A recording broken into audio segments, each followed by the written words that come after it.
Stacey Abrams has officially hit the campaign trail, announcing her 2022 bid for Georgia governor last week. Her campaign manager, Lauren Grow-Wargo, sat down with Axios to discuss the campaign. She shared that this time around, things are different for her boss, who lost the race against Brian Kemp in 2018. Grow-Wargo pointed to Abrams' growing national name ID, her newfound bona fides as a prominent Democratic organizer in Georgia, and the larger, quote, Big D Democratic boom in Georgia.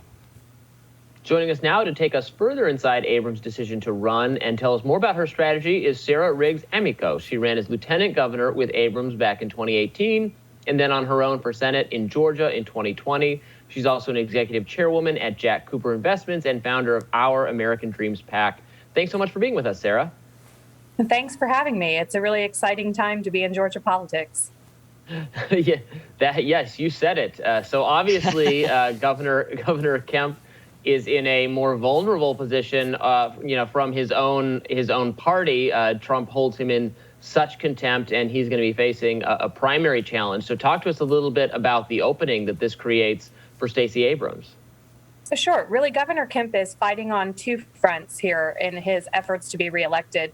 First and foremost, he has a nasty primary battle ahead of him with former Senator David Perdue entering the race, backed by former President Donald Trump. So we expect to hear a lot more about the big lie. It was interesting to watch David Perdue launch his campaign with a video blaming the governor for his own loss, when in fact it was President Trump who told their voters to stay home. So on the one hand, Governor Kemp has to fight within his own party. But more importantly, he's contending against a Georgia electorate that has changed materially since the 2018 election. This is a much bigger, younger, and more diverse electorate. The Abrams campaign this week released data showing that about 1.3 million voters have registered in the state of Georgia since the 2018 election, with about 250,000 of those since the 2020 election in the last year alone. Of those new voters, 47%, nearly half, are people of color. 31.6% of those voters are Black. 43% of them are under the age of 30. And in fact, we estimate that about 45% of those are likely Democratic voters versus about 28% likely GOP. So the landscape has changed dramatically. What hasn't changed is what Stacey's fighting for: Medicaid expansion, investment in our rural hospitals, fully funding our public schools. These are issues that time and again, every poll in the state of Georgia shows are winners with voters. So I think Brian Kemp has a very tough fight ahead of him. And Stacey has a fantastic opening, not just to make history here in Georgia as the first Black female governor in the United States, but to make a difference to a lot of lives in our state.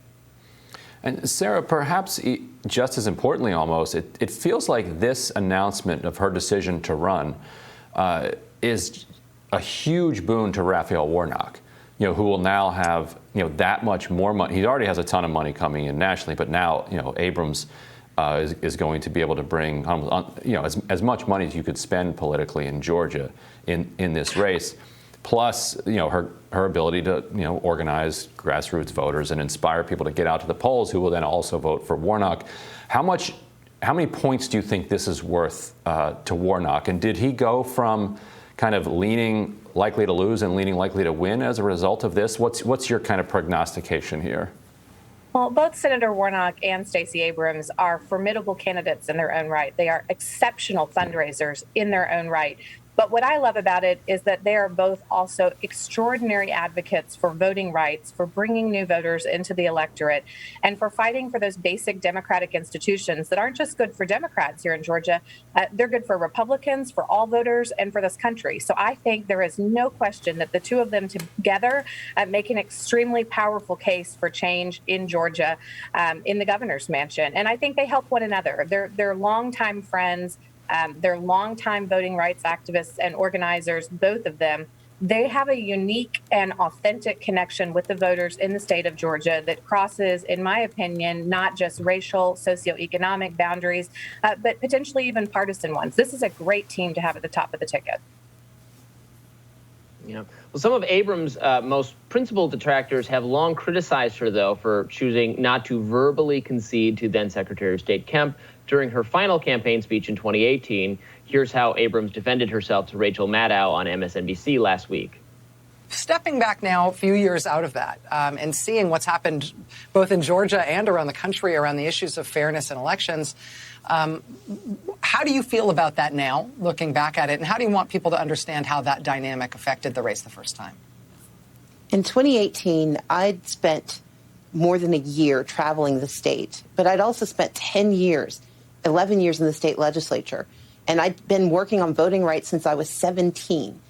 And I'd watched, in fact, I'd battled with the then Secretary of State over his egregious and aggressive voter suppression activities. And on the night, on the 16th of November, when I acknowledged that I would not become the governor, that he had won the election, I did not challenge the outcome of the election, unlike some recent folks did. What I said was that the system was not fair. And leaders challenge systems. Leaders say, we can do better. And that's what I declared. Sarah, do you think that answer is good enough to kind of put that issue to bed? I'm sure it won't be for the GOP sort of political messaging machinery, but it certainly is truthful. Stacey has always acknowledged that the outcome of the election is she would not become governor in 2018. What she didn't do was try to have millions of votes invalidated, as former President Donald Trump did here in our state in the 2020 election. She didn't try to overthrow a free and fair election. She chose not to use the word concession because she didn't believe the system was right. And many of the evidence and many of the court proceedings following the 2018 election have shown here that there was systematic voter suppression, particularly in Black and brown communities. And what I love about Stacey is she didn't stay focused on her loss. It wasn't about her. She went right back into the work of expanding and protecting voting rights. That's the kind of fighter Georgians want in the governor's mansion. And so I think she's done an exceptional job of building really not just a statewide, but a national movement for strengthening those rights. And I think she is going to have an extraordinary run over the next year as we look to a new governor here in Georgia. Sarah, I have a question for you. With, Stacey Abrams, I think, is a phenomenal speaker. I saw her speak at the Democratic debate in Georgia, and I mean, she's powerful. Is she trying to gain? I mean, what will be different this time around? Which type of voter is she trying to get? Some of the voters that are, maybe GOP typical voters, but they're not so thrilled with the GOP right now. Is this an idea of, well, more Democrats or liberals are moving into the state of Georgia, and so there's a better shot this way? Or is it to gain independence? Like, who's the target to gain in order to have a different outcome this time around? Well, a couple of things. First, I haven't asked Stacey that directly. So this is just coming from me and from what her campaign has released. But again, we have 1.3 million new voters in the state of Georgia since we ran in 2018.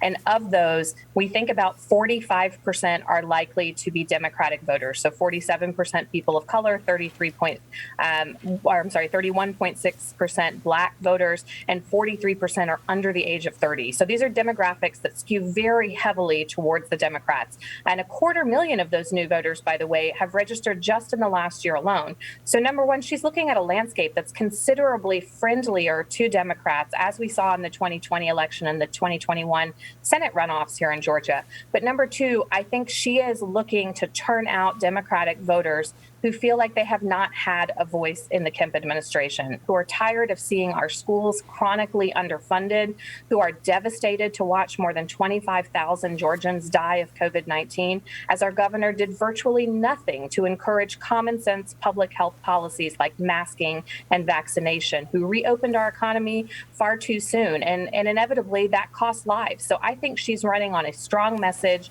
that will not only resonate with Democrats, I suspect there will be many people who will cross the aisle, particularly after this very nasty Republican infighting primary between Brian Kemp and David Perdue. I think she's got a very clear mathematical path. Much has changed, including the fact that Democrats swept the statewide elections here in Georgia in 2020. All right. Sarah, well, thank you so much for joining us. We appreciate it. Thanks so much for having me. And we will have more Rising right after this.